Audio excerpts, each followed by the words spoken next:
Hola, hola a todos, bienvenidos al canal Crónicamente. Mi nombre es María C. Y gracias por estar aquí viendo una vez más lo que he investigado para ustedes. Espero que puedan seguir viéndolo. El tema de hoy es autopsia psicológica. Espero les guste muchísimo. Es muy interesante.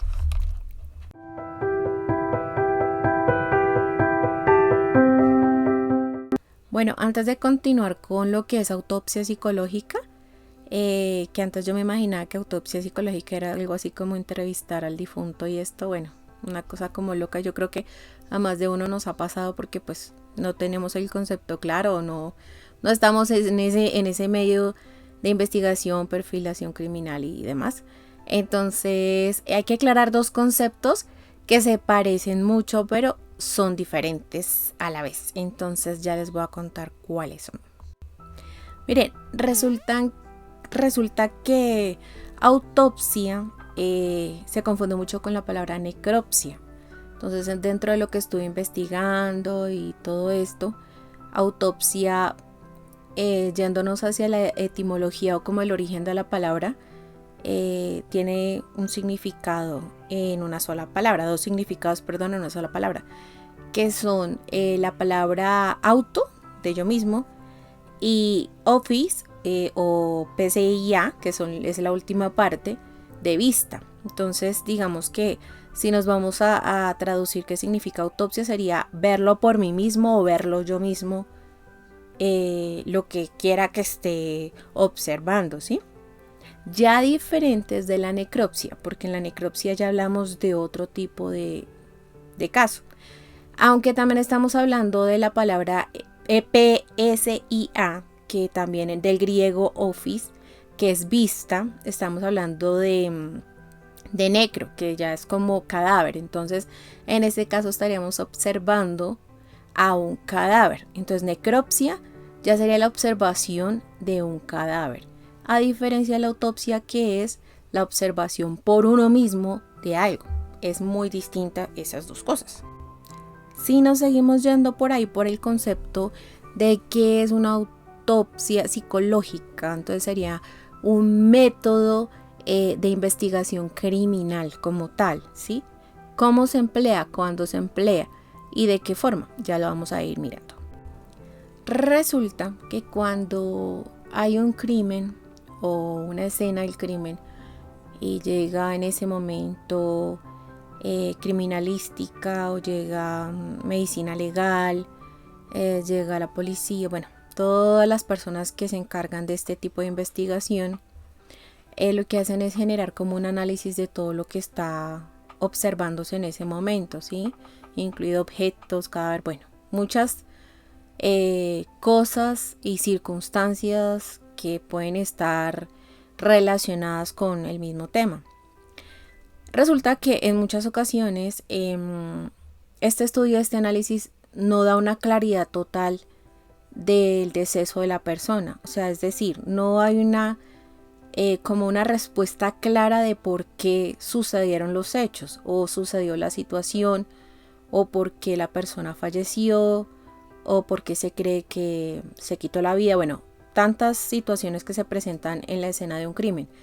Cuando esto no está siendo claro, es cuando entra digamos que el perfil de investigación criminal, en este caso la autopsia psicológica, a hacer un estudio de todo lo que ya se tiene, más lo que se encuentra en la escena del crimen, para poder llegar como a un esclarecimiento de los hechos o a tener una idea de qué fue lo que sucedió en ese momento. Ahí digamos que continuando con lo mismo, se podría decir que una forma un poco más humana de hacer esto es decir que es una forma de escuchar o una oportunidad de escuchar a la víctima, ¿sí? Porque en este momento vemos las señales, los acontecimientos, de todo lo que está sucediendo, adicional de, como les decía, lo que se ha recopilado. Entonces esto nos enseña a ser, digamos, a ser un poco más observadores en cuanto a lo que le pudo haber sucedido o el estado en el que estuvo en ese momento. Este tipo de investigaciones pues se integran a lo que es la parte del derecho civil y también a la investigación criminal, en donde ellos, junto con todo un grupo interdisciplinario de personas y de profesionales, lo que hacen es velar por la afectación sexual, de la persona y su propia vida.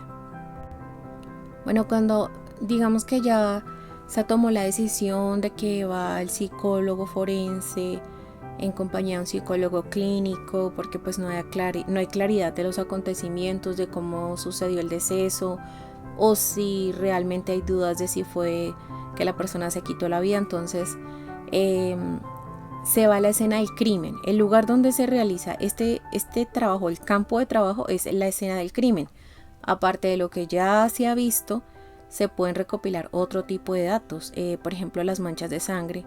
Las manchas de sangre, hay especialistas que estudian mucho tiempo los rastros de ellas, según la distancia en la que caigan y el diámetro que tengan, puede decir mucho de en dónde fue el ataque, en qué lugar pudo haber sido el ataque, hace cuánto se pudo haber dado, depende del estado del fluido también. También se podría decir la cantidad que haya tenido la persona, en qué parte de su cuerpo pudo haber sido afectada o golpeada. Entonces este tipo de manchas, aunque parezcan muy sencillas de ver, realmente tienen un estudio a fondo bastante importante que muestra muchas veces claridad o también lo que pudo haber sucedido en un momento dado.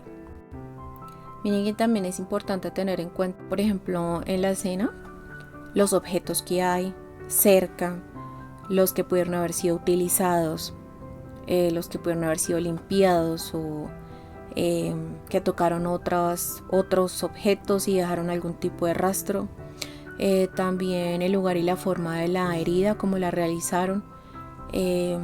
Como se sabe en criminalística o en el tema de psicología forense, en muchas ocasiones, según cómo se haya realizado la herida, está demostrado según estudios que si la herida es en la cara o es en la parte superior, en un porcentaje muy alto son heridas tipo pasionales, o como hay casos que he tenido la oportunidad de ver en donde una chica junto con su pareja y junto con otro amigo le quitaron la vida a otra chica. Entonces esta última se supo que estuvo vinculada con el crimen debido a que ella tapó el cuerpo de la víctima, y este comportamiento normalmente es de una mujer hacia otra mujer. Entonces cuando normalmente una mujer le quita la vida a otra o participa en ese crimen, normalmente le tapa el cuerpo hasta la cara, porque eso demuestra rastros inconscientes de algo, ¿sí?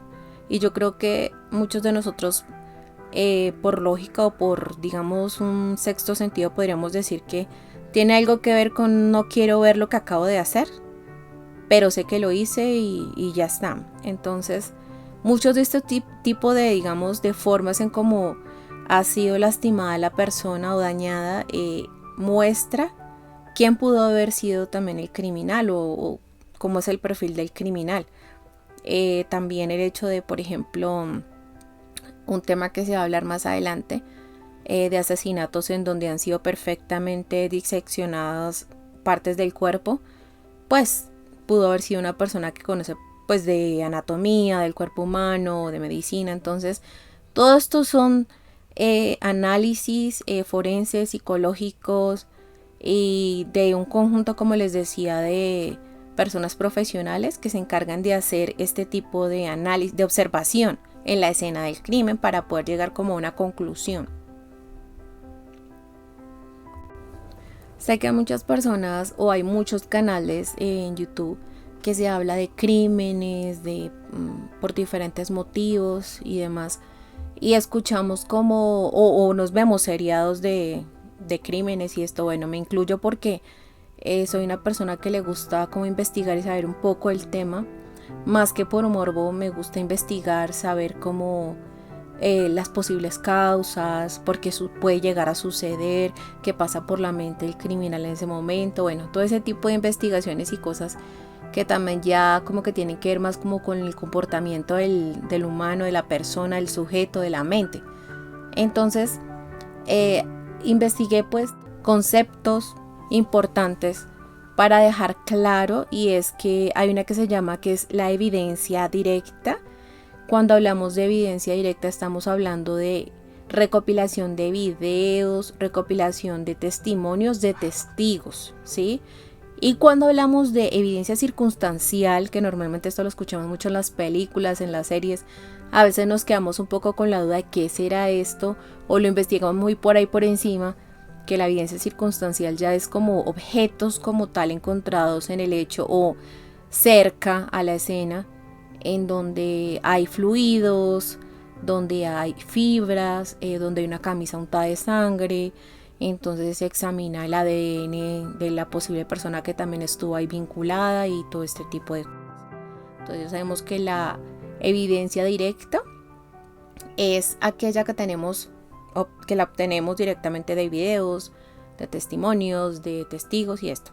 Y la circunstancial es de objetos o cosas que nos pueden servir para probar la posible culpabilidad de alguien o la posible circunstancia en la que ocurrió el deceso de la víctima o de la persona en ese momento. Resulta que hay una formación de un esquema psicológico, es decir, para llegar a este perfil psicológico y presentar estas pruebas en un lugar donde se está pidiendo otra opinión u otros hechos o que se ayude a esclarecer lo que está sucediendo. Al hablar de este esquema, hay unos pasos que lo conforman, porque no es como llegar y bueno, se vio esto, presiento que esto pasó así, siento que esto pasó así. No, hay que tener un estudio claro de cada una de las cosas. Es un trabajo exhaustivo de observación, análisis, recopilación de datos, trabajo con otros profesionales y muchas más cosas. Entonces, para realizar este esquema, pues se necesita primero que todo, como ya les había contado, estar en la escena del crimen. También se necesita tener análisis anteriores de otros profesionales. También es muy importante saber cómo el estado en el que estaba la persona en el momento del deceso. El estado. ¿Por qué hablo del estado?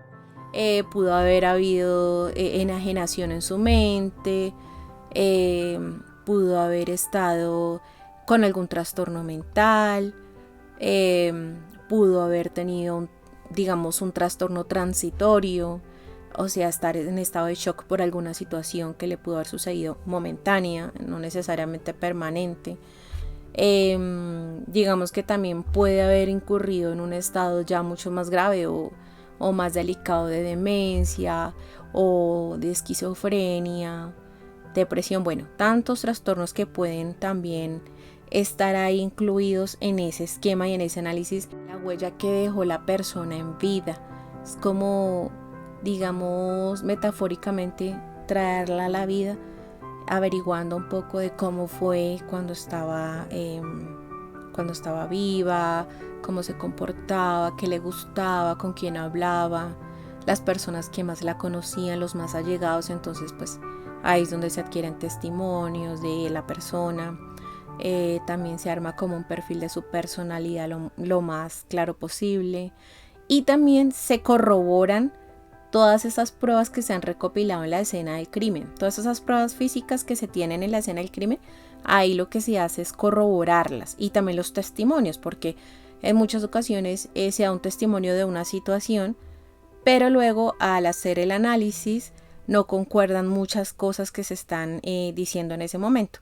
Entonces todo eso o ese esquema que se hace en la autopsia psicológica, en el perfil, es para corroborar y para, digamos, que acentuar un poco más todas esas pruebas que hasta el momento se han recopilado por todo el grupo.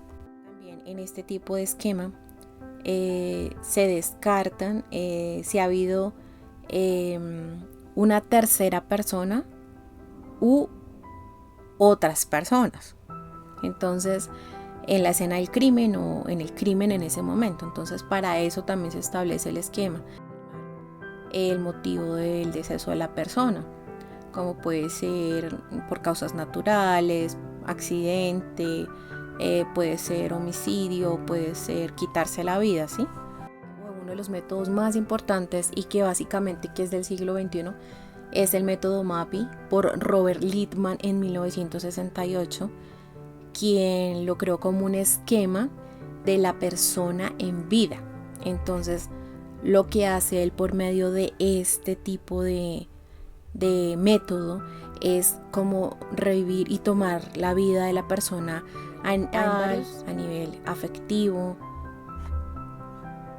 a nivel psicosocial, también a nivel interpersonal. Y cuando me quedo pensando en afectivos, porque pues no se sabe si en ese momento está con pareja, puede estar sola, o cuando hablamos a nivel psicosocial, cómo eran las personas que le rodeaban y así por el estilo.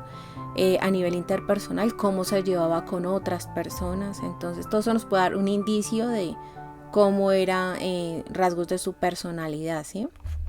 Entonces digamos que nada de esto se puede descartar. Puntos a resaltar de la autopsia psicológica o del tema en general. Siempre se maneja como características probabilísticas.